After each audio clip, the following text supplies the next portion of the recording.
hamba memiliki harapan yang besar kepada Allah Azza wa Jalla. Senantiasa berbaik sangka sama Allah. Pandemi yang belum selesai, yang kita tahu bahwasanya wabah penyakit Allah turunkan disebabkan dosa-dosa manusia. Tapi rahmat Allah meliputi segala sesuatu. Dimana kalau kita kembali kepada Allah Azza wa Jalla, apapun kesulitan yang kita hadapi, sebesar apapun masalahnya, serumit apapun urusan yang harus diselesaikan, tapi kalau kita kembali kepada Allah Azza wa Jalla, Allah itu Maha Kuasa atas segala sesuatu. Maka tatkala seorang hamba mengenal Allah lebih dalam lagi, dia akan semakin cinta kepada Allah Azza wa Jalla. Kecintaan itu akan mengantarkan dia untuk tidak maksiat kepada Allah Jalla Jalaluh. Jangan sampai tatkala kita mengkaji tentang besarnya rahmat Allah yang membuat kita berharap kepada Allah, kita lupa mencintai Allah.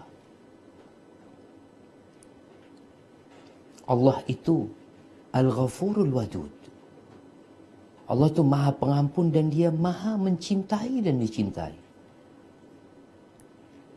Jangan sampai tatkala kita membahas tentang besarnya rahmat Allah, sehingga kita memiliki harapan yang besar, lalu engkau menggampangkan berbuat dosa.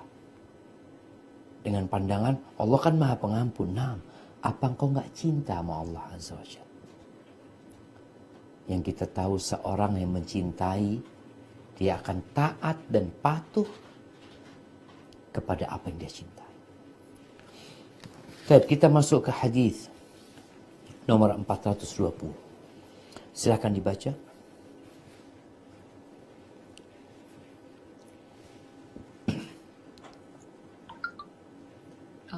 Bismillahirrahmanirrahim. Hadis nomor 420. Wa anhu qala sami'tu Rasulullah sallallahu alaihi wasallam yaqulu ja'alallahu rahmatan mi'ata juz'in fa amsaka indahu tis'atan wa tis'ina wa anzala fil ardi juz'an wahidan fa min dzalikal juz'i yatarahamu khalaiqu hatta tarfa'ad dabbatu hafiraha an waladiha khamsata an tusibah. Wa fi riwayatin inna lillahi ta'ala mi'ata rahmatin anzala minha rahmatan wahidatan bainal jinni wal insi wal bahaimi wal hawami wa biha yata'atafun wa biha yatarahamun wa biha ta'tiful wahsyu ala waladiha. Wa akharallahu tis'an wa tis'ina rahmatan yarhamu biha ibadahu yawma qiyamah. Muttafaq alaih. Wa rawahu Muslim aydan min riwayati Salman al-Farisi radhiyallahu anhu qala Rasulullah sallallahu alaihi wasallam inna lillahi ta'ala mi'ata rahmatin faminha rahmatun yatarahamu bihal khalqu bainahum wa tis'una liyaumil qiyamah.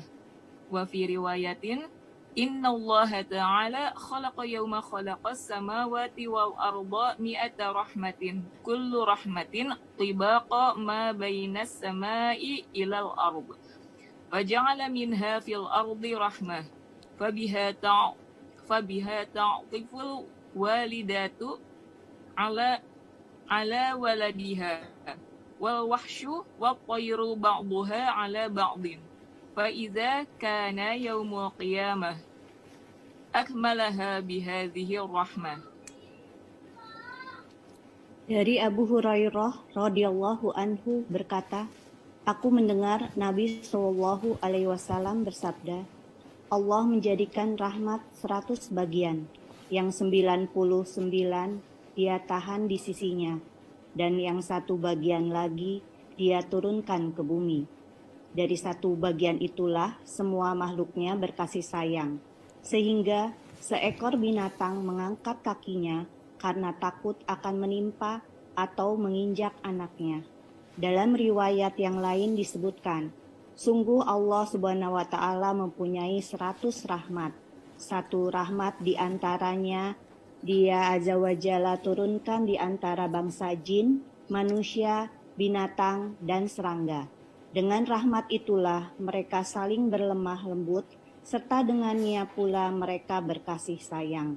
Dengannya binatang buas mengasihi anaknya, dan Allah menangguhkan yang 99 rahmat lainnya. Dengannya dia akan mengasihi hamba-hambanya pada hari kiamat kelak. Muttafaq alaih. Diriwayatkan oleh Muslim juga dari riwayat Salman Al-Fariji radhiyallahu anhu bahwasannya dia bercerita Rasulullah Shallallahu alaihi wasallam pernah bersabda, sesungguhnya Allah Subhanahu wa Ta'ala mempunyai 100 rahmat, dan di antaranya satu rahmat yang dengannya makhluk ini saling mengasihi antara satu dengan lainnya. Sedangkan 99 lainnya akan dipersiapkan untuk hari kiamat kelak.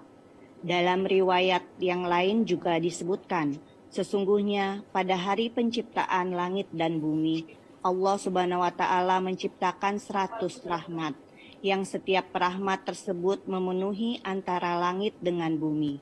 Kemudian, Dia menjadikan salah satu di antaranya sebagai rahmat di muka bumi.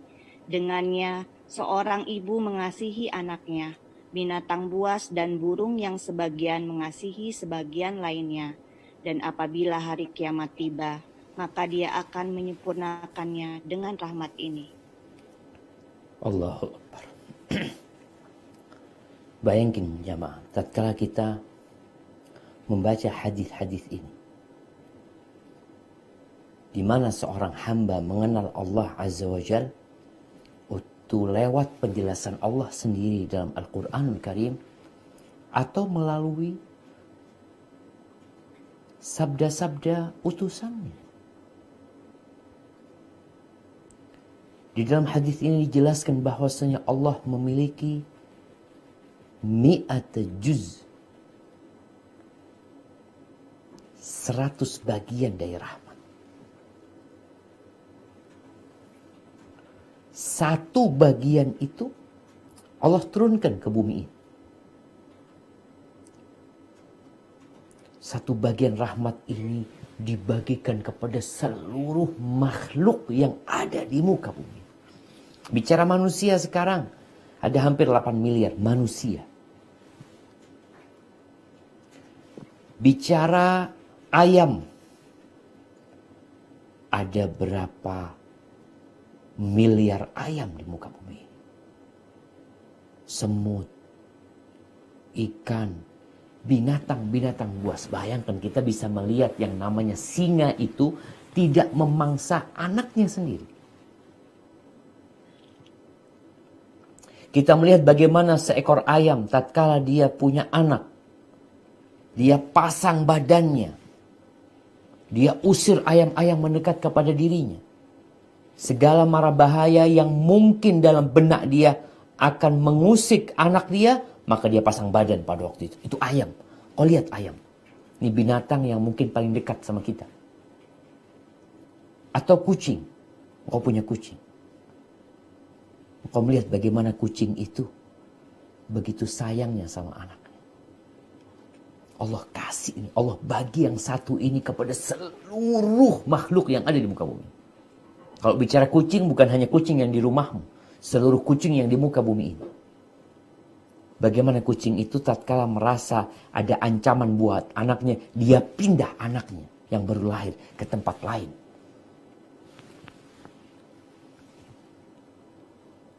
Subhanallah jamaah. Ana akan lihat sesuatu untuk menggambarkan bagaimana rahmat Allah Subhanahu wa Ta'ala kepada Bismillahirrahmanirrahim.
Hilang aja. Nah, Ana melihat seekor induk tikus itu menyelamatkan anak-anaknya yang terendam banjir. Dia punya lubang itu, air itu akhirnya bisa naik, yang namanya banjir ya, menutupin lubang dia. Dia keluar masuk lubangnya. Dia selamatkan satu persatu anaknya. Dia taruh, dia masuk lagi. Air semakin tinggi, dia tetap berusaha untuk menyelamatkan anaknya. Sekarang ini kita bisa melihat apa yang dilihat oleh orang lain dari rahmat-rahmat yang Allah bagikan. Ketika engkau melihat yang seperti itu, ingat nih. Yang Allah sisakan itu ada 99 rahmat.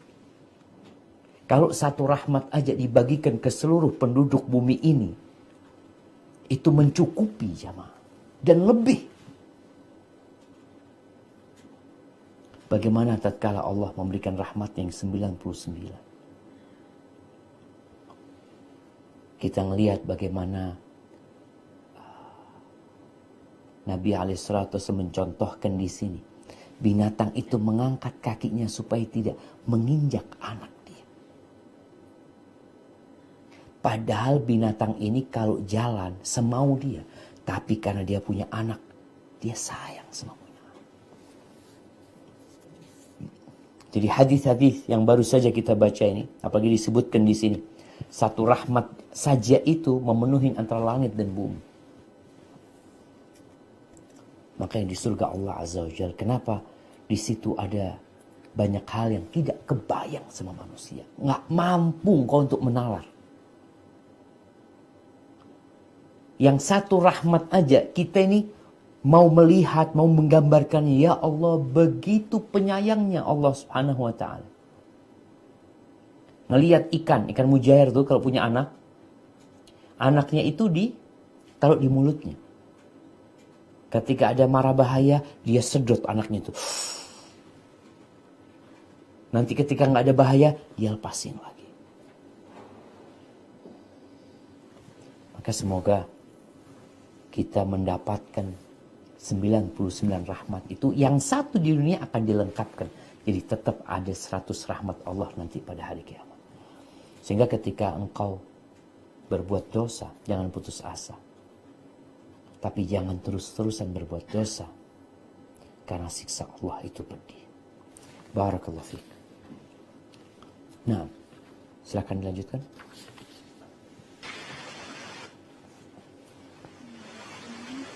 Hadis nomor 121.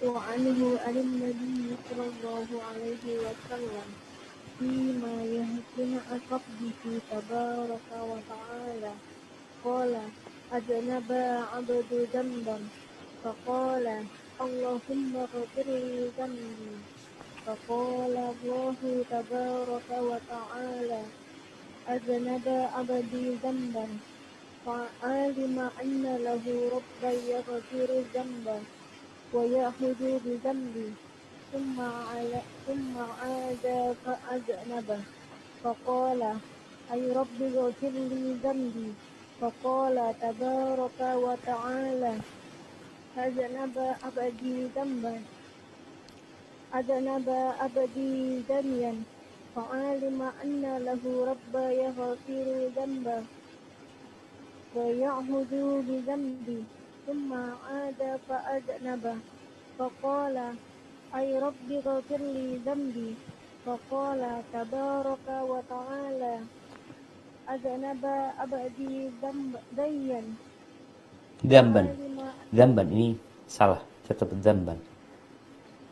أذنب أبدي ديا Dzamban. Pakai ba. Salah tulis ini. أذنب أبدي ذنبا فعلم أن له ربا يغفر ذنبا ويأخذ بذنبي قد غفرت لأبدي فليفعل ما شاء متفق عليه.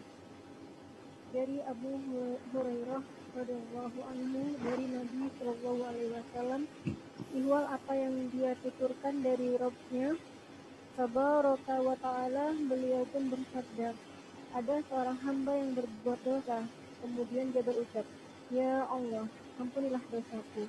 Maka Allah Tabaraka wa ta'ala berfirman, hambaku telah berbuat dosa. Lantas dia mengetahui bahwa dia mempunyai Rabb yang mengampuni dosa serta memberi sanksi karena dosa. Kemudian orang itu kembali dan berbuat dosa lagi. Lantas dia berucap, Ya Rabbku, ampunilah dosaku. Maka Allah Tabaraka wa ta'ala berfirman, hambaku telah berbuat dosa. Lantas dia mengetahui bahwa dia mempunyai Rabb yang mengampuni dosa dan memberi sanksi karena dosa. Kemudian orang itu kembali dan berbuat dosa lagi. Lantas dia berucap, Ya Rabbku, ampunilah dosaku. Maka Allah Tabaraka wa ta'ala berfirman, hambaku telah berbuat dosa. Lantas dia mengetahui bahwa dia mempunyai Rabb yang mengampuni dosa dan memberi sanksi karena dosa.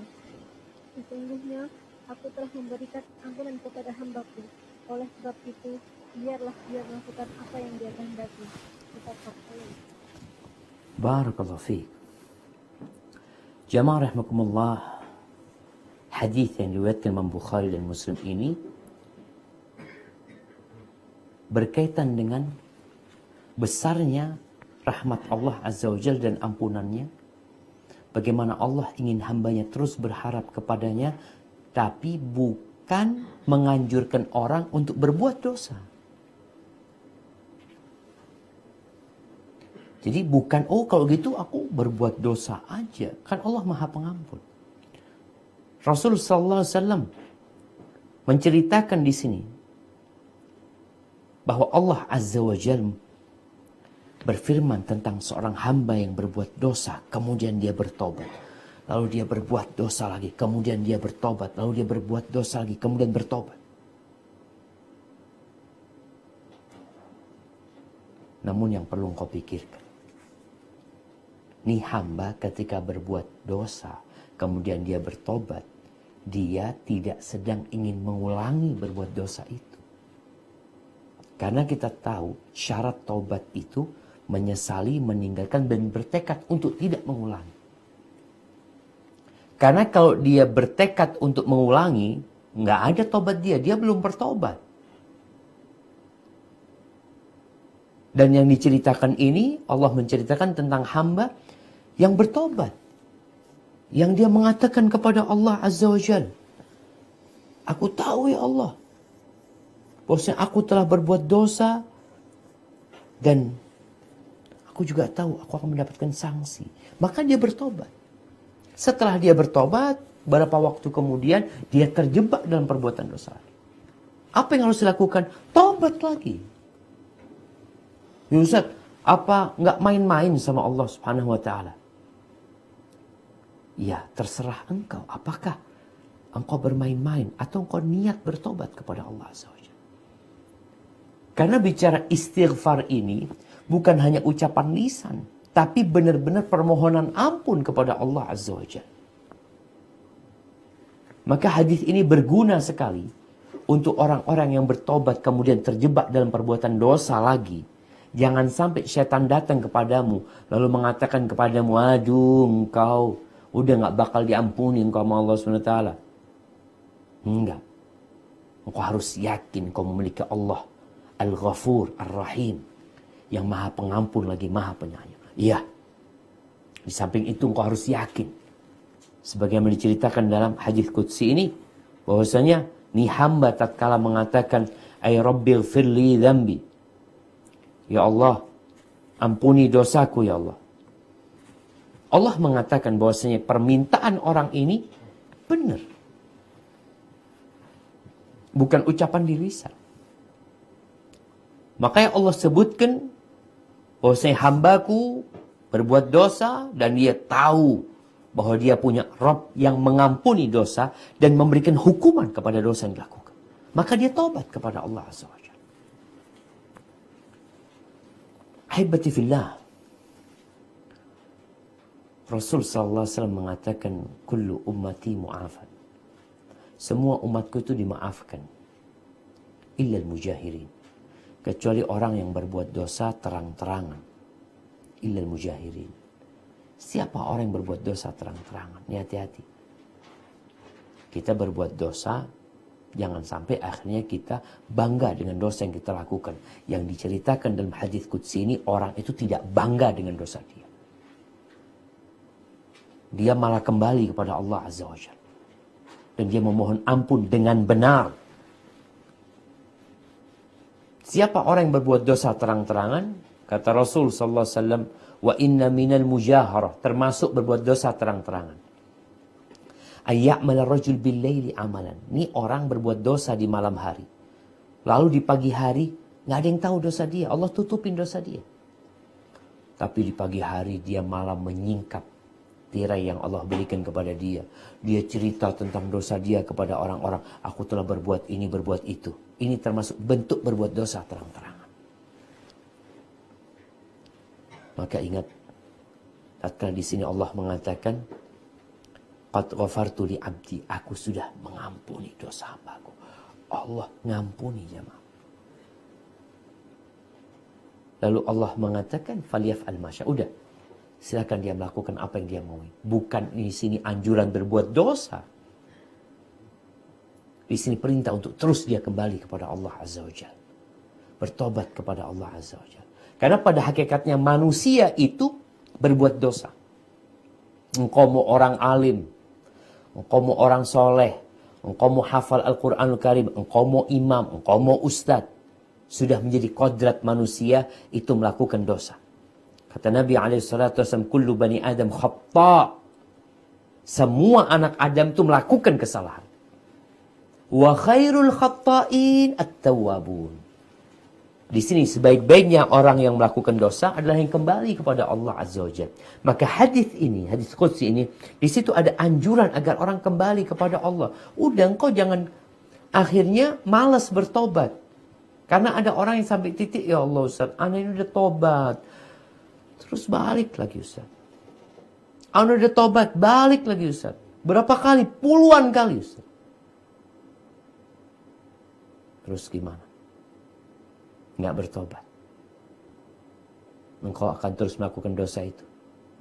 Karena merasa malu untuk kembali kepada Allah Azza wa Jalla. Allah tuh suka tatkala engkau kembali kepada Allah Azza wa Jalla. Adapun tatkala engkau kembali berbuat dosa, maka segeralah engkau kembali kepada Allah Azza wa Jalla. Barakallahu fikum. Nah,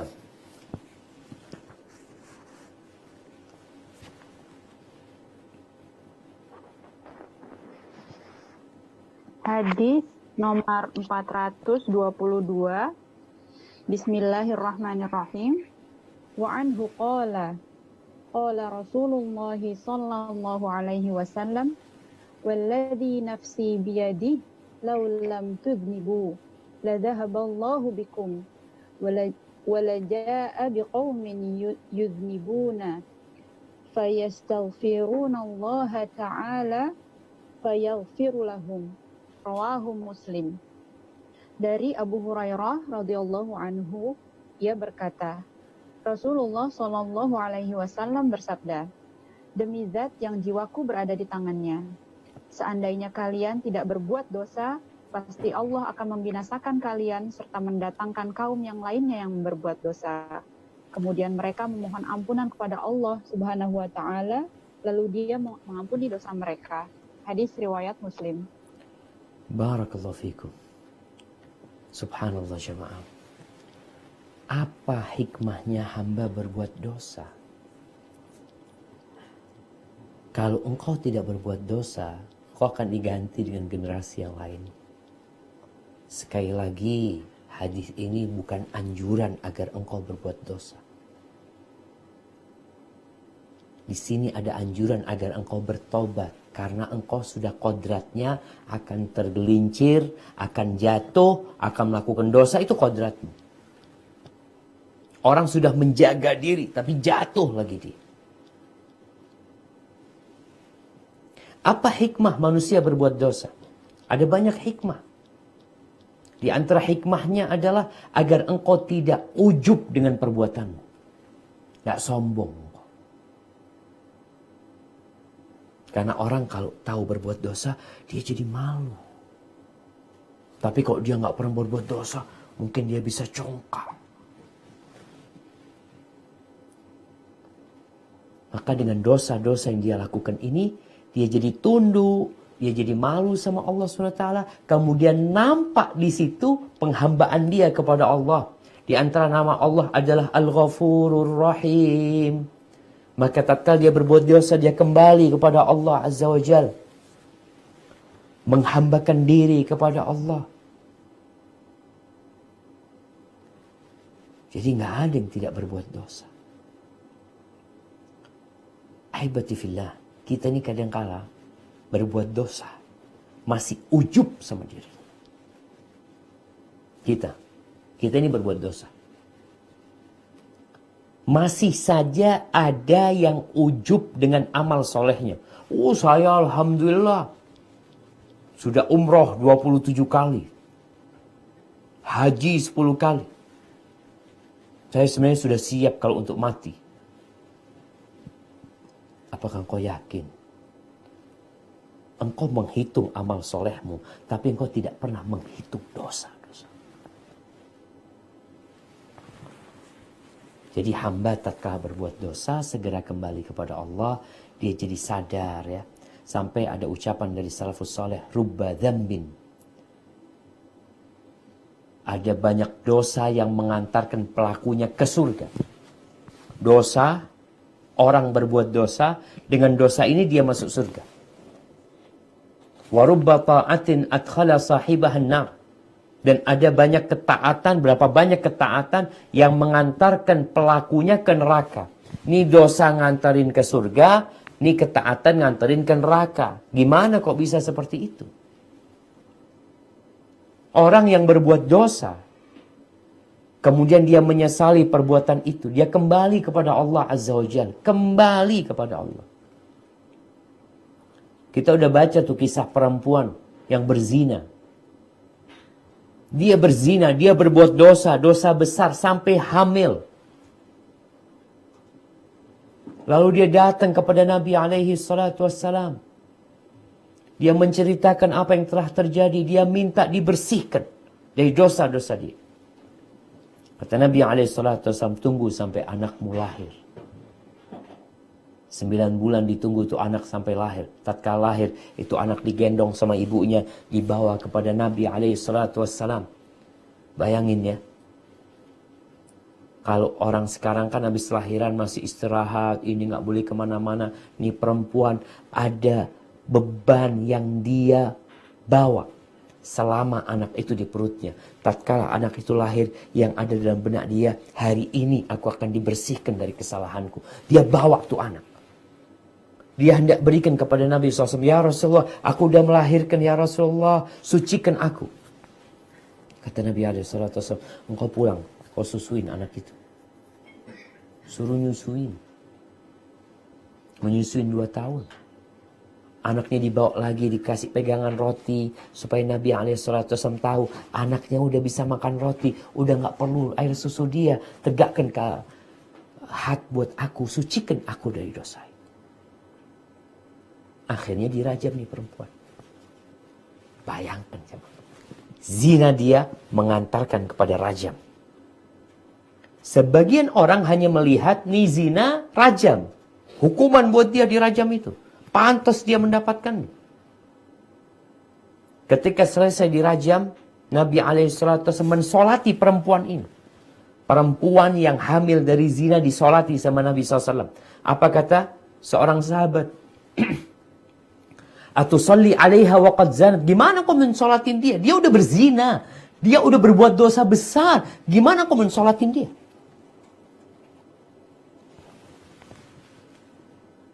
Apa kata Nabi SAW?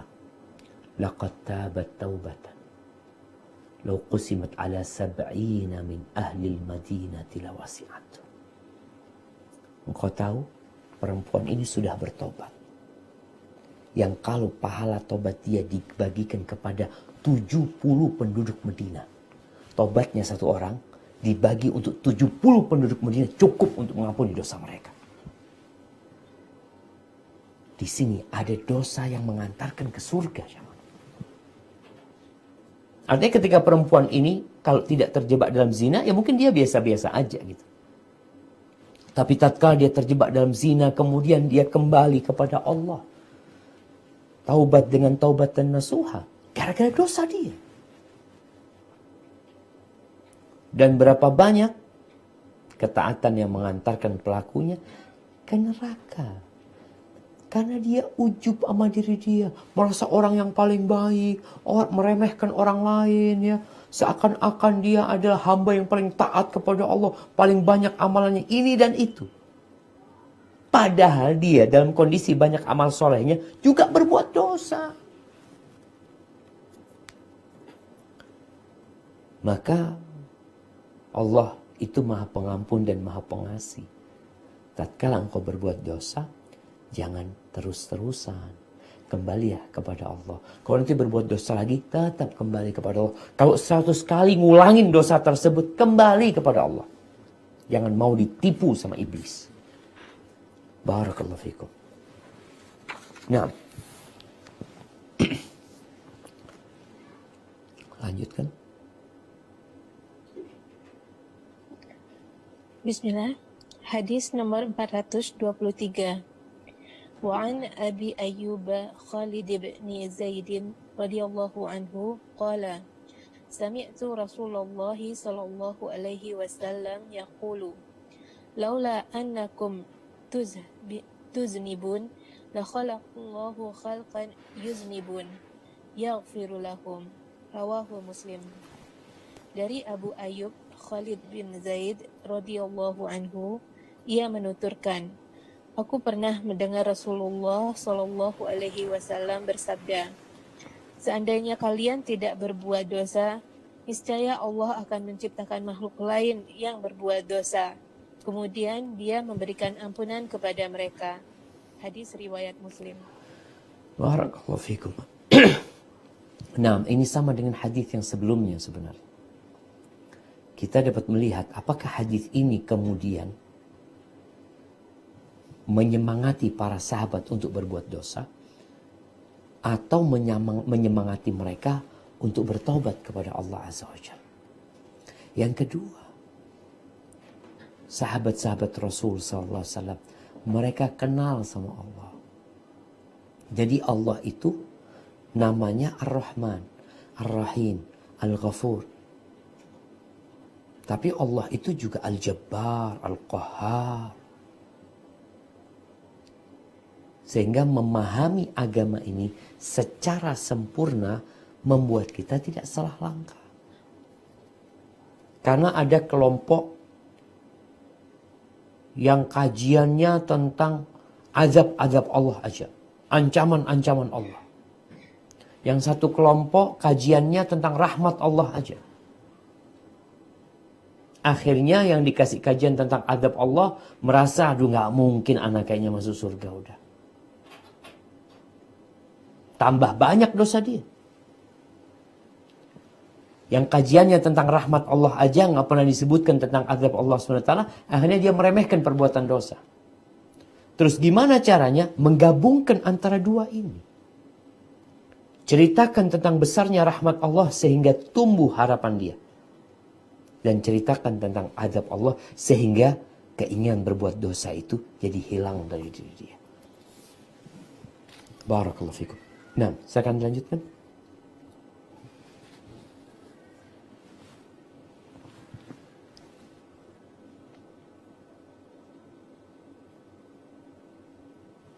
Hadis nomor 424.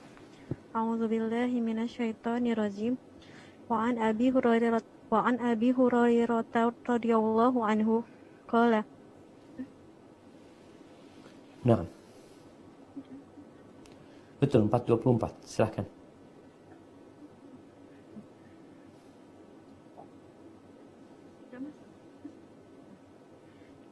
Bismillah. Hadis nomor 424. A'udzubillahi minasyaitonirrajim. Wa an Abi Hurairah radhiyallahu anhu qala kunna qu'udan ma'a Rasulillahi sallallahu alaihi wasallam. Ma'ana Abu Bakari wa Umaru radhiyallahu anhuma fi nafarik. Faqama Rasulullah sallallahu alaihi wasallam min baini azhurina wa abata'a alaina fa khashina an yuqtata'a dunana fa fazi'na fa qumna fa kuntu awwalam man fazi'a fa kharajatu abataghi Rasulullah sallallahu alaihi wasallam hatta ataituha iton lil amsor wa zakaral hadisa bitulihi ila qawli faqala Rasulullah sallallahu alaihi wasallam izhab faman lakita wara'a hazal haiti yashhadu ashhadu an la ilaha illallah mustaiqinan biha qalabuhu fabashshirahu bil jannah rawahul Muslim. Dari Abu Hurairah radhiyallahu anhu, ia bercerita,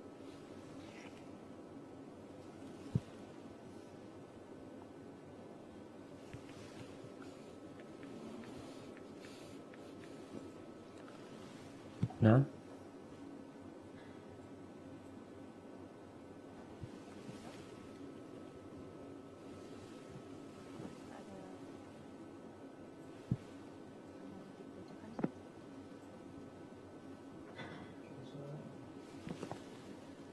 Silahkan. Dari Abu Hurairah radhiyallahu anhu, ia bercerita, kami pernah duduk-duduk bersama Rasulullah sallallahu alaihi wasallam. Bersama kami terdapat Abu Bakar dan Umar radhiyallahu anhu. Di tengah-tengah beberapa orang-orang sahabat yang lainnya. Lalu Rasulullah sallallahu alaihi wasallam bangkit dari tengah-tengah kami. Kemudian beliau agak lambat kembali kepada kami, sehingga kami khawatir beliau mendapatkan suatu bahaya.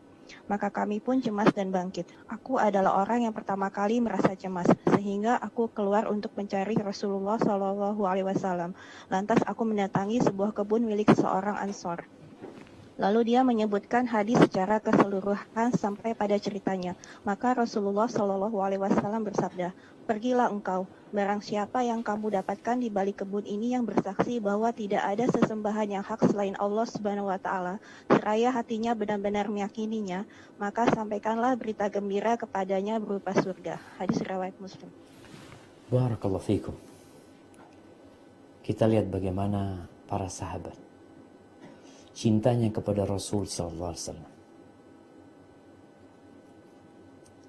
Tatkala Nabi terlambat, setelah pergi beliau nggak balik cepat, maka mereka kebingungan. Akhirnya mereka mencari Rasulullah sallallahu alaihi wasallam. Dan yang berjumpa dengan Nabi SAW adalah Abu Hurairah. Nabi ketika itu di dalam sebuah kebun. Di mana Abu Hurairah masuk ke kebun ini lalu berjumpa dengan Nabi SAW. Dan Nabi berkata kepada Abu Hurairah, Nabi ini memberikan 2 sandalnya kepada Abu Hurairah. Ini disebutkan hadis panjangnya itu. Rasulullah SAW memberikan 2 sandalnya kepada Abu Hurairah. Lalu beliau mengatakan, idhab bina'layya hataini. Berangkatlah engkau membawa 2 sandalku ini.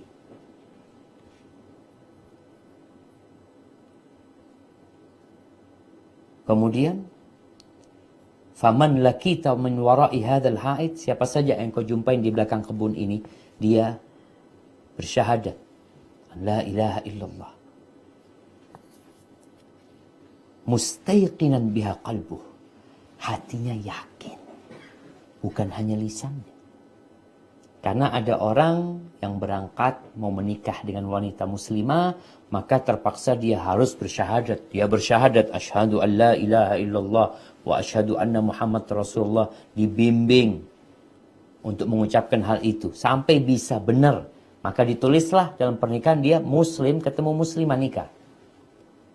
Namun kalau ternyata nggak ada keyakinan di diri dia, nggak ada gunanya la ilaha illallah ini. Seperti orang-orang munafikin. Maka Nabi SAW mengatakan mustayqinan biha qalbuh, hatinya penuh dengan keyakinan terhadap apa yang dia ucapkan, fabasyirhu bil jannah, berikan kabar gembira kepada mereka dengan surga. Wa subhanallah, yang pertama dijumpai oleh Abu Hurairah adalah Umar bin Khattab radhiyallahu anhu. Ketika Umar juga nyari Nabi SAW. Kata Abu Hurairah, ketika berjumpa dengan Umar, Umar mengatakan, "Mahatanin na'lani ya Abu Hurairah." Apa nih dua sandal yang kau bawa? Yang sandal Nabi SAW. Faqala hatani na'la Rasulullah SAW. Ini kedua sandal Rasulullah SAW. Beliau mengutusku dengan kedua sandal ini sebagai bukti bahwa beliau sudah ketemu Nabi SAW. Dan beliau diutus oleh Rasulullah SAW. Aku dikirim sama Nabi SAW untuk memberikan kabar gembira kepada siapa saja yang aku jumpai, yang orang itu bersyahadat an la ilaha illallah, yakin dengan apa yang dia ucapkan hatinya, maka aku disuruh ngasih kabar gembira dengan surga. Lalu Umar ini memukul Abu Hurairah di dadanya sampai Abu Hurairah duduk cuma. Kata Umar, irji ya Abu Hurairah, engkau balik wahai Abu Hurairah, balik. Maka Abu Hurairah kembali menjumpai Rasulullah SAW, dan dalam kondisi Abu Hurairah menangis karena tadi ketika dipukul sama Umar bin Khattab ya, dan Umar ikut di belakang Abu Hurairah. Lalu ketika melihat Abu Hurairah nangis, ditanya sama Nabi SAW, "Malaki Abu Hurairah, kenapa engkau wahai Abu Hurairah?" Ceritalah Abu Hurairah, oh dia ketemu sama Umar bin Khattab radhiyallahu anhu. Maka ketika Umar sudah sampai, ditanya sama Nabi SAW, "Ya Umar, ma hamalaka ala ma fa'al?" Umar, apa yang mendorongmu untuk melakukan apa yang sudah kau perbuat kepada Abu Hurairah tadi? Apa alasannya? Motivasimu melakukan itu apa? Lalu Umar mengatakan, "Ya Rasulullah, bi abi anta wa ummi." Artinya, beliau siap bapak ibunya menjadi penembus buat Nabi SAW. Apakah benar engkau mengutus Abu Hurairah dengan kedua sandalmu untuk memberikan kabar gembira kepada siapa saja yang bersyahadat an la ilaha illallah dengan yakin dari hatinya dengan surga? Kata Nabi SAW, "Na'am." Iya. Umar mengatakan, "Fala taf'al." Jangan ya Rasulullah. Fa inni akhsha ayyattakil an-nas 'alaiha.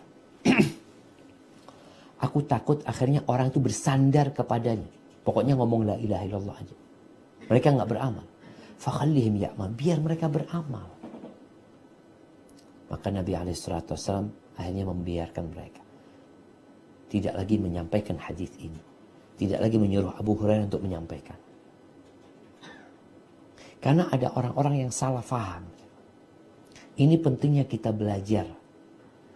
Seperti tadi hadis berkaitan kalau kalian tidak berbuat dosa, Allah akan datangkan generasi yang lainnya. Akhirnya orang berpikir, oh kalau gitu aku mau berbuat dosa. Kan kalau aku nggak berbuat dosa nanti aku dimatikan sama Allah SWT. Inilah pemahaman yang cetek. Umar bin Khattab radhiyallahu anhu takut. Karena ada orang-orang yang nggak bisa memahami hadis dengan baik. Malahan hadis itu menjadi motivasi dia berbuat dosa. Akhirnya bersandar dia mengatakan, udahlah. Yang penting kan aku la ilaha illallah. Apalagi keyakinanku dengan la ilaha illallah ini benar-benar yakin gak ada yang berhak disembah kecuali Allah Subhanahu wa taala. Barakallahu fikum. Baik. Lanjutkan. Apa kita masuk ke sesi tanya jawab? Tanya jawab mungkin Ustaz, karena kan 30 menit lagi kurang lebih insyaallah. Naam, barakallahu fik. Baik jemaah, kita masuk ke sesi tanya jawab. Naam, tafadhali. Iya, jazakallah khair barakallahu fiik Ustaz. Ahwan, tafadhali Ukti Evi untuk langsung bertanya. Pertanyaan titipan Ukti di Sarja. Assalamualaikum warahmatullahi wabarakatuh Ustaz. Waalaikumsalam warahmatullahi wabarakatuh. Naam, tafadhali. Ada titipan dari Sarja. Ustaz, ini tentang minggu lalu Ustaz. Ustaz, tadi telah disebutkan bahwa masjid yang dibangun oleh orang munafik untuk menimbulkan perpecahan dan fitnah dihancurkan oleh Rasulullah SAW.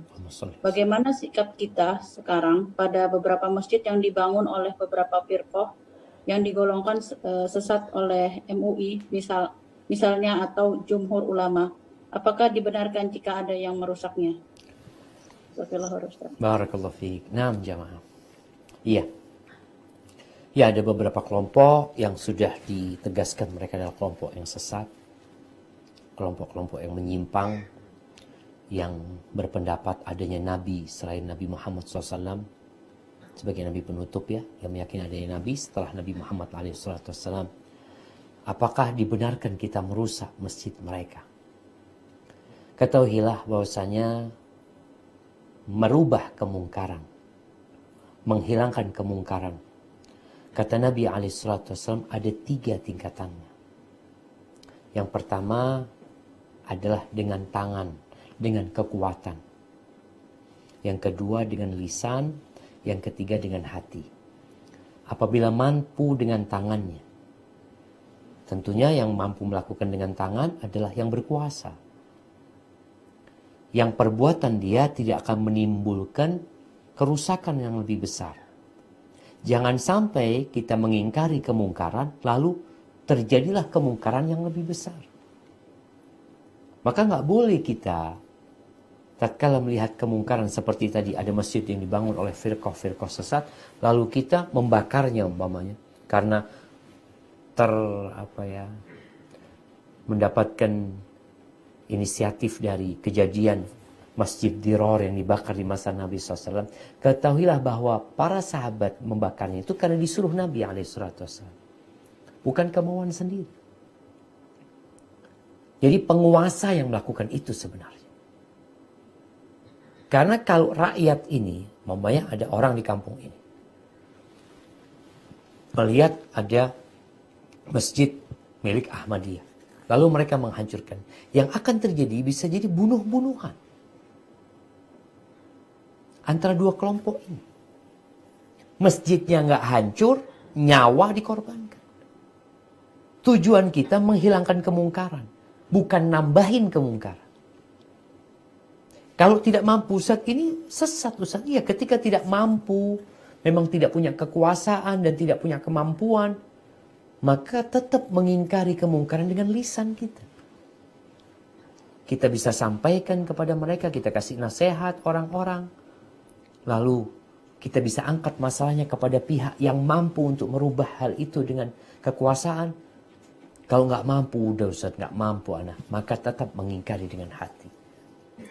Maka kejadian di masa Nabi SAW itu karena Nabi yang memerintahkan kepada para sahabatnya untuk melakukan itu, sehingga Nabi sebagai penguasa yang berada di kota Madinah pada waktu itu, tentunya apa yang beliau perintahkan wajib ditaatin, dan itu juga tidak menimbulkan kemungkaran yang lebih besar.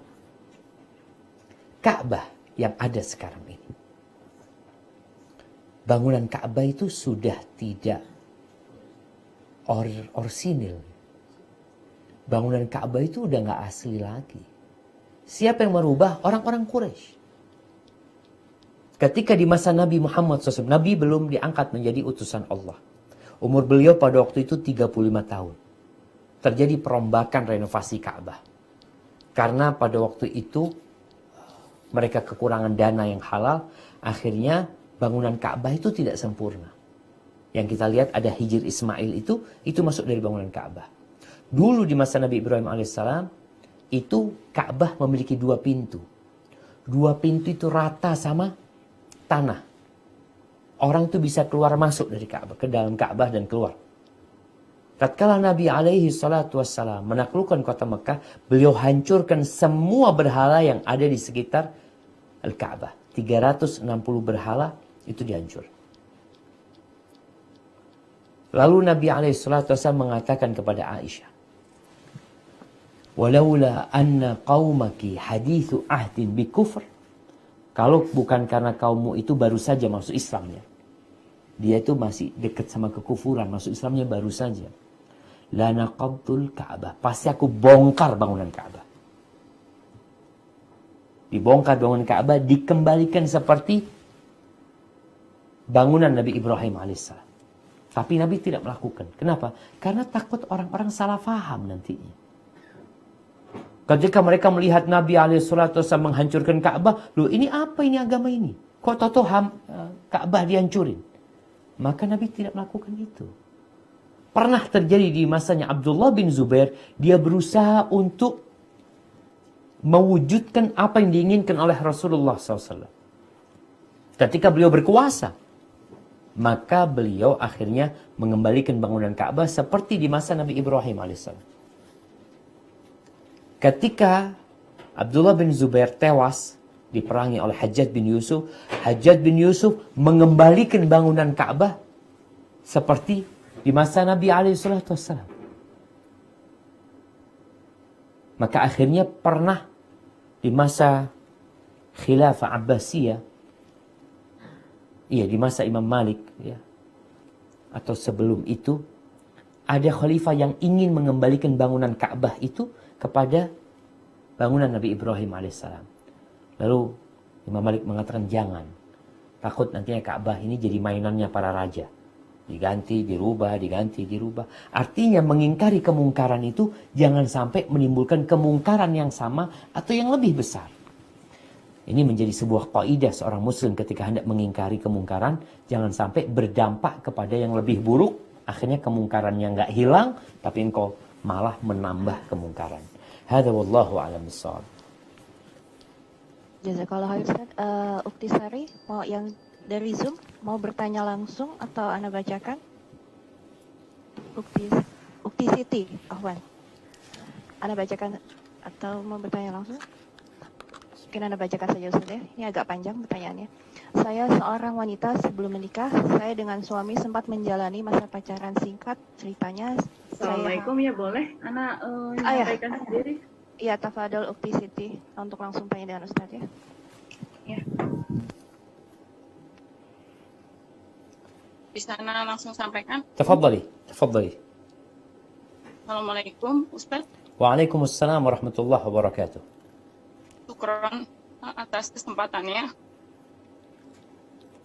Ana seorang wanita yang sebelum menikah sempat menjalankan masa berpacaran dan akhirnya Ana sempat hamil di luar nikah, memiliki anak perempuan yang sekarang telah dewasa. Singkat cerita, selama perjalanan rumah tangga Ana, alhamdulillah Ana bertemu dengan tetangga yang baik hati, memberikan hidayah kepada Ana untuk mempelajari agama dengan baik. Setelah belajar agama, Ana merasa bersalah sekali dengan apa yang sudah Ana lakukan. Ada rasa ketakutan yang sampai saat ini belum pernah hilang. Jadi, Ana memiliki suami yang memiliki pekerjaan luar kota. Ana berpikiran anak-anak ini kan perempuan. Suatu saat ketika dia dewasa, hendak menikah, dia memerlukan wali. Lanjut, setelah beberapa lama anak menuntut ilmu, anak-anak akhirnya anak sekolahkan di sekolah IT dengan niatan anak maksud supaya kesalahan yang anak lakukan dengan suami memberikan pegangan agama kepada anak-anak ini yang perempuan supaya bisa lebih baik lagi agamanya ketimbang orang tuanya yang bodoh ini. Sempat anak bermasalah dengan suami, maksudnya bukan bermasalah, sempat bersih tegang untuk menyekolahkan karena di satu sisi kan biaya yang tidak murah. Namun di satu sisi tekad anak ingin memperbaiki tentang agama ini, jangan sampai kesalahan ini terus berulang dan berpanjang. Lanjut cerita, sekarang anak-anak alhamdulillah sudah anak masukkan ke pondok, sudah MTS kelas 1. Ya insya Allah sebelum anak masukkan, anak sudah berkonsultasi dengan beberapa ustadz, pondok-pondok mana saja yang insya Allah itu sesuai dengan syariat. Alhamdulillah sudah anak dapatkan. Yang ingin anak tanyakan, apakah pilihan anak untuk menyekolahkan anak di IT itu sudah tepat? Yang kedua, apakah pantas anak seorang perempuan yang hina mendapatkan pahala dari seorang anak yang sebenarnya tidak salah menurut agama? Apakah pahala tersebut dapat tersampaikan kepada kami kelak di akhirat? Dan alhamdulillah anak-anak sekarang telah menghafal Al-Quran dengan baik. Yang insya Allah itu menurut anak insya Allah bisa menjadi bekal beliau. Apakah dapat apa yang dihafalkan anak-anak itu menjadi mahkota bagi kami orang tuanya yang hina ini? Yang ketiga, kelak nanti ketika anak-anak menikah, apakah anak harus menyampaikan kebenaran yang ada? Karena anak tahu menurut kajian yang anak dapatkan, anak-anak itu tidak boleh mendapatkan wali dari bapaknya, karena harus mendapatkan wali dari ibunya. Bagaimana yang tepat waktunya anak menyampaikan dan bagaimana penyampaiannya? Insya Allah anak setiap saat mencari kajian Ustaz Syafiq, karena menurut anak yakin Ustaz Syafiq dapat memberikan penerangan yang benar. Syukran, mungkin itu aja Ustaz. Mohon penerangannya, semoga anak bisa istiqomah di jalur agama yang akhir-akhir hamba. Allahumma amin. Jazakallahu khairan kasih. Wa iyyaka. Ya, barakallahu fiik. Yang pertama Ana doakan semoga rasa takut itu terus menemani sampai mengantarkan ke surga Allah Azza wa Jalla. Karena rasa takut ini yang membuat hamba akhirnya bertobat. Tapi jangan sampai rasa takut itu membuat putus asa dari rahmat Allah SWT. Tadi disampaikan bahwasanya di masa Nabi alaihi salatu wassalam ada perempuan yang juga terjebak dalam perzinaan. Sehingga dia hamil. Lalu dia ketakutan dengan dosa yang dia lakukan. Dia tidak kebayang untuk membesarkan anak itu. Yang ada dalam bayangan dia bagaimana dia terlepas dari dosa yang dia lakukan. Terus dari sejak dia hamil sampai dia menyusui dan sampai akhirnya dia dirajam. Maka seorang perempuan yang pernah berzina hendaklah bertobat kepada Allah dengan taubatan nasuha. Allah Maha menerima taubat asalkan dia benar-benar bertobat kepada Allah Azza wa Jalla. Teruslah beristighfar, teruslah memperbanyak amal soleh dengan keikhlasan dan penuh keyakinan bahwasanya Allah Maha Pengampun dan Maha Penyayang. Berkaitan dengan pertanyaan apakah betul ketika menyekolahkan anaknya di sekolah agama, ya, kemudian dia bagaimana menghafal Al-Quranul Karim, ya, sehingga alhamdulillah anak itu jadi anak yang hafal Al-Quranul Karim. Ana rasa itu sesuatu yang tepat buat orang tua untuk menyekolahkan anaknya di sekolah agama. Haibati fillah, mungkin sebagian mengatakan kita kan juga perlu dunia. Nah, tapi ketahuilah, buat yang punya anak perempuan, engkau harus mempersiapkan anakmu menjadi seorang istri, lalu menjadi seorang ibu.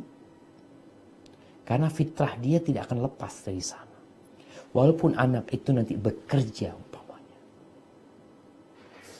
dia gak akan lepas menjadi seorang istri. Dia nggak akan lepas dari seorang ibu. Bahkan itu menjadi keinginan dia. Karena itu fitrah seorang wanita.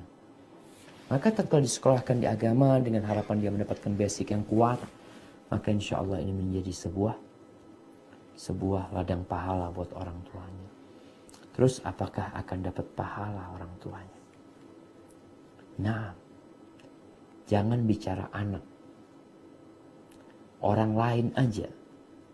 Kita kalau umpamanya membiayain orang itu untuk sekolah, kita kasih beasiswa, kita itu akan dapat pahala apa yang dia dapatkan dan apa yang dia pelajari. Gimana kalau ini anak sendiri? Walaupun anak itu hasil zina, tatkala orang tuanya sudah bertobat kepada Allah Azza wa Jalla, Allah itu tidak akan melupakan segala kebaikan yang dilakukan oleh orang tuanya kepada anak tersebut. Berkaitan dengan pertanyaan yang ketiga, apakah nanti boleh ketika dia sudah dewasa? Terus tadi berkaitan dengan akan mendapatkan mahkota, semua akan mendapatkan insya Allah sesuai dengan apa yang dia lakukan. Bagi orang tuanya sudah bertobat kepada Allah Azza wa Jalla. Bagaimana anak itu ketika dia hendak menikah? Masalah ini memang masalah yang pelik jamaah. Ada dua pendapat para ulama dalam masalah ini. Jumhur ulama berpendapat bahwasanya anak itu nggak bisa dinasabkan kepada bapaknya. Nggak bisa. Karena memang dia di luar nikah. Bapaknya hanya menjadi bapak biologis dia. Sehingga dia tidak bisa menjadi wali dan anak juga tidak akan mewarisi dari bapaknya karena memang bukan bapaknya dalam pandangan agama. Dan para ulama berdalil dengan al-waladu lil firash. Anak itu ikut yang punya kasur. Pendapat yang kedua, apabila orang tuanya sudah bertobat ya, dan orang tuanya, bapaknya meyakini bahwasanya ibunya itu nggak berzina dengan orang lain dan dia meyakini anak yang lahir itu adalah anaknya dia, kemudian dia mengakui hal itu, bahwasanya itu anaknya dia. Di sini sebagian ulama, di antaranya Syekhul Islam Ibn Taimiyah rahimahullah ta'ala, mengatakan bahwasanya bisa anak itu dinisbatkan kepada bapaknya. Asalkan sang ibu nggak punya suami memang. Nggak ada orang lain. Ibunya ini masih gadis ketika itu. Maka ini pendapat yang kedua. Dan juga kalau nggak salah Syekh Masyhur Hasan Salman juga berpendapat seperti ini. Mungkin bisa dikaji kembali. Ketika seorang sudah bertobat kepada Allah Azza wa Jalla. Ketika dia mau mengakui itu adalah anaknya dia. Dan memang nggak ada orang lain sebenarnya dalam cinta mereka ini, maka ada kesempatan bagi dia untuk mengaku itu sebagai anaknya. Dan ini pendapat Syekhul Islam Ibn Taimiyah tadi disebutkan. Dan kalau sudah seperti itu, maka berlaku buat dia seperti anak dia. Warisan akan dapat, mahram juga iya, dan yang lainnya. Maka mungkin bisa dikaji kembali tentang pendapat yang kedua ini. Semoga Allah memberikan petunjuk. Barakallahu fiik. Ustaz, ini ada pertanyaan dari ex-Muskat. Assalamualaikum warahmatullahi wabarakatuh. Waalaikumsalam warahmatullahi wabarakatuh. Mau bertanya Pak Ustadz, sebagai wanita yang memiliki fitrah ingin terlihat cantik, apakah dosa kalau melakukan beberapa hal perawatan seperti botoks, pengencangan kulit, atau menghilangkan keriput, atau treatment-treatment tertentu, namun tidak merubah bentuk, bukan seperti operasi plastik? Apakah diperbolehkan? Mohon penjelasannya. Barakallahu fiik. Ya jemaah. Jadi berkaitan dengan mempercantik diri, diperbolehkan wanita melakukan itu. Selama tidak merubah ciptaan Allah dan tidak membahayakan diri dia. Ada hal-hal yang terlarang dalam mempercantik diri wanita. Seperti yang berkaitan dengan mentatu dirinya umpamanya. Kalau bicara mengencangkan kulit. Ini pernah dibahas ya di Dewan Fatwa itu. Ada yang mengencangkan kulit dengan ditarik ya. Katanya ada seperti kayak benang. Ada benang yang kemudian menarik dia akhirnya menjadi lebih cantik. Waktu itu akhirnya keluar fatwa dilarang hal itu. Kenapa? Karena akan merusak. nanti benang itu akan balik asal lagi. Dan kadang-kala nggak simetris nanti wajahnya dia. Ditarik ke sini, yang di sini kurang sedikit, ini itu. Dan sudah banyak kejadian. Dan itu hal membahayakan. Jadi hal-hal yang membahayakan diri dia. Dia memang tambah cantik hanya sementara, kemudian akan membahayakan dirinya, maka itu tidak boleh. Kalau kepingin cantik, jadi perempuan ini kadang-kala jamaah, mau cantik tapi instan. Udah terima apa adanya. Engkau ya harus paling nggak badannya bagus perempuan itu. Jaga makannya, diet ya. Ada yang bisa dia lakukan. Tapi dia malas. Dia maunya melakukan ini dan itu. Yang akhirnya nanti dia memang tambah cantik hanya sementara. Kemudian membahayakan dia. Kemudian ada lagi yang suntik sini, suntik situ ya. Suntik bibirnya supaya lebih bagus. Ya hidungnya supaya seperti ini. Itu hal-hal yang terlarang. Jadi, Anda tidak terlalu paham dengan apa yang ditanyakan tadi. Botok itu apa botok? Botok. Kurang paham, Ustaz. Hah? Bukan makanan kan? Nah iya, ada botok makanan itu jamaah. Wallahu a'lam. Anak-anak, makanya nggak bisa jawab istilah-istilah itu, Anda nggak paham. Tapi yang jelas, silahkan engkau menjaga dirimu. Engkau cantik buat suamimu dengan cara yang tidak merusak dan tidak membahayakan dirimu. Hadza wallahu a'lam bishawab. Ustaz, ini pertanyaan lagi dari ex Muskat. Assalamualaikum Ustaz. Ahwan, ada Waalaikumsalam. teman titip pertanyaan Ustaz. Kenapa pendidikan di pesantren biayanya mahal? Sedangkan kita menginginkan pendidikan agama untuk anak kita yang terbaik. Bagaimana dengan orang tua yang mengerti bahwa pendidikan pesantren itu baik, tetapi tidak dapat menyekolahkan anaknya di pesantren dengan alasan biaya pendidikan? Barakallahu fiik. La yukallifullahu nafsan illa wus'aha. Allah itu tidak membebani hambanya di atas kemampuan dia. Jadi kalau bicara pendidikan di pesantren, kenapa mahal? Mungkin karena ketemu yang mahal. Kalau ketemu yang gratis, nanti pertanyaannya kenapa pendidikan pesantren kok gratis? Itu yang kita temuin. Ada yang murah, kenapa pendidikan pesantren kok murah? Jadi pesantren ini seperti sekolahan umumnya.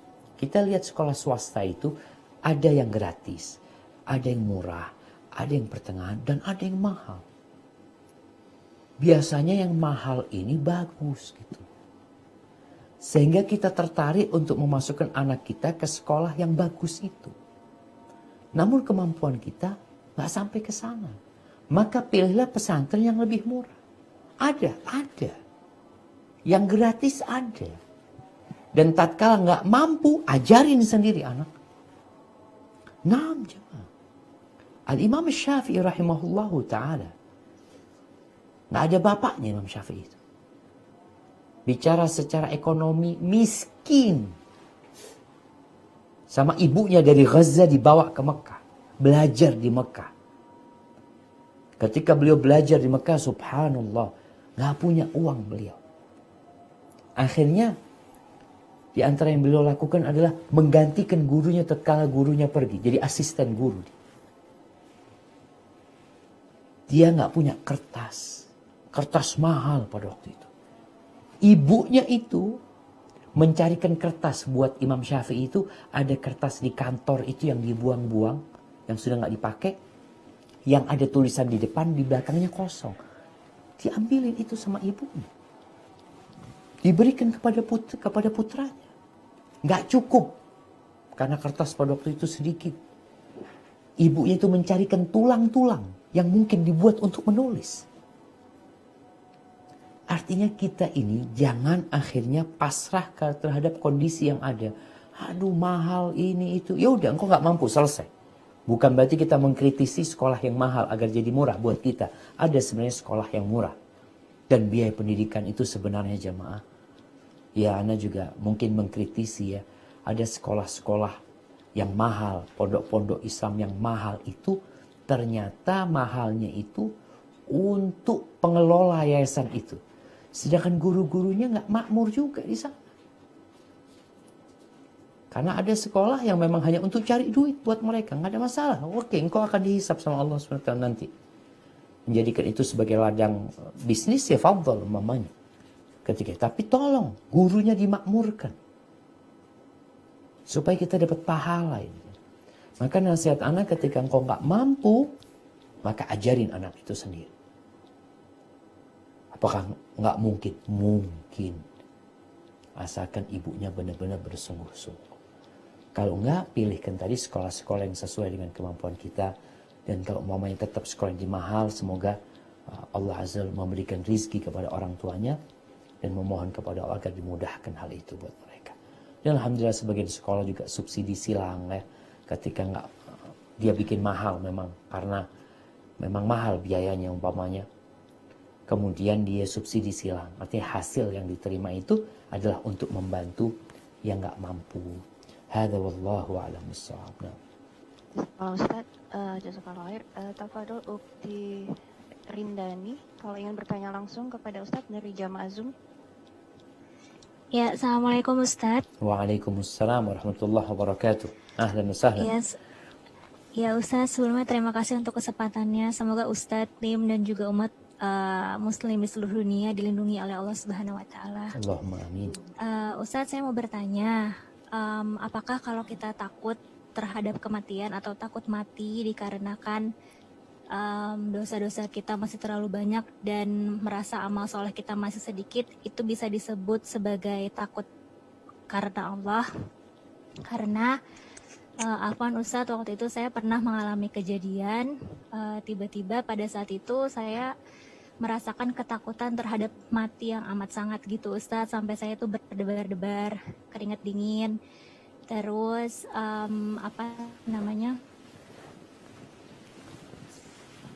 sampai karena saking paniknya pada saat itu jadi dada saya terasa sesak. Nah namun hikmahnya setelah kejadian itu saya jadi sangat menjaga sekali bagaimana caranya agar hari-hari saya dipenuhi dengan ilmu dan juga amal soleh.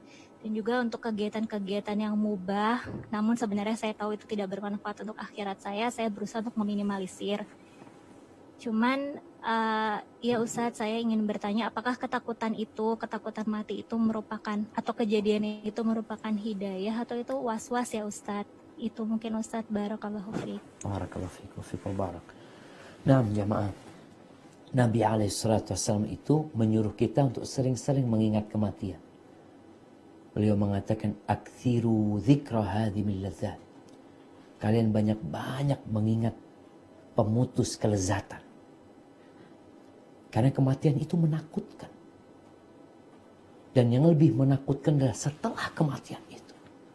Sehingga kalau tadi ketakutan itu kepada kematian, karena takut belum siap menghadapi yang setelah kematian tersebut, maka ini kematian yang terpuji. Asalkan kematian itu tidak membuat dia was-was. Jadi dia takut mati itu bukan takut yang setelah kematian. Dia takut mamanya, nanti takut keluar rumah, takut mati nanti aku ketabrak nantinya, takut ini dan itu. Jadi was-was jadinya. Namun kalau ketakutan itu adalah ketakutan dengan apa yang setelah kematian. Kematian itu menakutkan, menyakitkan kematian tersebut. Dan yang setelah kematian itu lebih menakutkan. Sehingga kalau ketakutan itu mengantarkan kita jadi lebih bertakwa, jadi lebih takut sama Allah SWT, maka itu terpuji. Namun kalau ternyata membuat dia hidupnya jadi was-was, makan ini makan itu takut, akhirnya was-was hidupnya, tadi berdebar-debar, harus minum obat ini dan itu, maka itu ketakutan yang tidak terpuji. Maka adalah kita sadari, ketakutan kepada kematian itu adalah salah satu hidayah kalau dikatakan tadi ya, sehingga kita bersiap diri untuk menghadapi kematian, bersiap diri untuk menghadapi yang setelah kematian. Wallahu a'lam bishawab. Dan terbanyak amal ibadah kepada Allah Azza wa Jalla. Kadangkala ada masanya kita semangat beribadah, tapi nanti turun lagi. Maka sama Nabi SAW disuruh mengingat mati, suruh ziarah kubur. Dengan mengingat kematian itu, melihat orang-orang yang mati di kuburan, kita ingat sama akhirat, kita ingat dengan kematian, dan hati kita akan lembut lagi ya. Yang awalnya mungkin ambisi dunia itu jadi berkurang. Hadza wallahu a'lam bishawab. Ada waktu Ustaz? Mungkin. Tafadhali, mungkin pertanyaan terakhir. Oke. Tafadholi Ukti Riani dari Jamaah Zoom, kalau ingin bertanya langsung untuk unmute audio. Ukti Riani. kalau tidak Anda bacakan. Assalamualaikum. Waalaikumsalam warahmatullahi wabarakatuh. Awan izin bertanya, kenapa gaji setiap bulan selalu tidak cukup untuk memenuhi kebutuhan-kebutuhan hidup? Lalu bagaimana menurut pandangan Islam terkait dengan pengelolaan keuangan di rumah tangga? Demikian pertanyaan Ustaz, semoga dapat dipahami. Barakallahu fiik. Nah, jemaah, kalau bicara gaji yang tidak cukup ya, bukankah Allah memberikan rizki kepada semua orang? Semua ada rizkinya. Tapi Ustaz, kok nggak cukup Ustaz? Rasulullah SAW, rumahnya itu sering nggak hidup kompornya. 2 bulan kadangkala nggak hidup kompor. Apa yang dimakan? Kurma dan air. Rizkinya tetap ada. Rizkinya tetap ada. Karena selama orang itu masih hidup, berarti dia masih punya rizki. Tatkala ajal menjemput dia, rizki dia sudah habis. Walaupun dia punya uang banyak. Sehingga kalau dikatakan tadi gimana gajinya nggak cukup, seorang muslim, seorang muslimah, yang pertama dia harus yakin innallaha huwar razzaq dzul quwwatil matin. Allah yang maha memberi rezeki. Yang kedua, dia juga yakin takdir Allah itu indah. Yang ketiga, terimalah apa yang Allah berikan kepada dia. Bukan berarti dia nggak berusaha, dia semangat bekerja, tafadhol. Ketika dia merasa nggak cukup, umpamanya memang ada banyak tanggungan yang harus dilakukan, maka minta sama Allah SWT agar dicukupi. Dan bertawakal kepada Allah Azza wa Jalla. Keluar rumah bertawakal. Di rumah pun kita bertawakal sama Allah Subhanahu wa taala. Semoga dicukupi. Kemudian bagaimana mengelola? Tadi jamaah. Kalau memang nggak cukup, dibikin cukup. Gimana dibikin cukupnya? Rasulullah SAW memberikan contoh kepada kita dengan berpuasa sunnah beliau. Ketika bicara listrik, ya bagaimana kita hemat listriknya? Jadi tatkala seorang punya uang, dia tahu suaminya uangnya sekian gajinya. Umpamanya anggap 1 juta. Ada orang yang sehari 1 juta. Ada yang sehari 100.000. Kalau dia ikut yang 100.000, berarti uang itu hanya cukup 10 hari. Taib. Seharusnya apa yang dia lakukan? Dia bagi nih 1 juta untuk 30 hari. Berapa jadinya?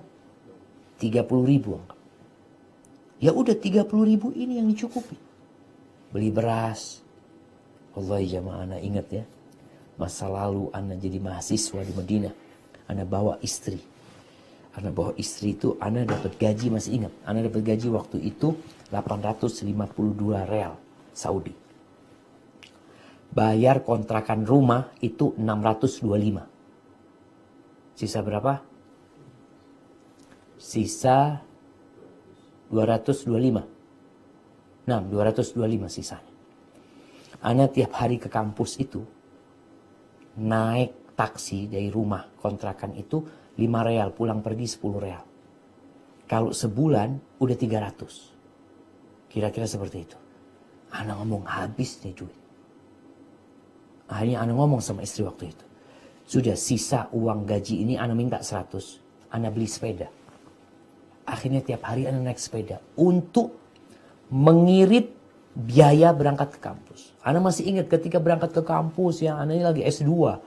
Berangkat kampus naik sepeda, diketawain sama teman-teman. Ya Allah Syafiq, ente S2 naik sepeda, kata dia. Ya mau gimana sudah. Insya Allah Allah kasih rezeki. Dan ana sampaikan kepada istri ana, ya udah dicukupin duit ini. Walhamdulillah cukup. Rizki datang dari tempat lain. Ada yang ngasih beras waktu itu, ya memang ada tempat kita ngambil beras untuk bulanan. Jadi uang itu kita cukupin. Tatkala kita merasa nggak cukup, ya nggak bakalan cukup. Nabi sudah memberikan contoh kepada kita. Ketika nggak ada, engkau puasa. Jadi engkau semakin dekat sama Allah Subhanahu wa Ta'ala. Dengan berkurangnya rizki tersebut atau berkurangnya pemasukan tadi, engkau bisa puasa sunnah, suami puasa sunnah. Intinya harus saling memahami kondisi yang ada, kemudian dibagi, keinginan-keinginan ditahan, insya Allah cukup. Barakallahu fikum, afwan. Itu yang bisa saya sampaikan. Kurang lebihnya mohon maaf. Subhanakallahumma bihamdika. Asyhadu an la ilaha illa anta. Astaghfiruka wa atubu ilaik. Assalamualaikum warahmatullahi wabarakatuh.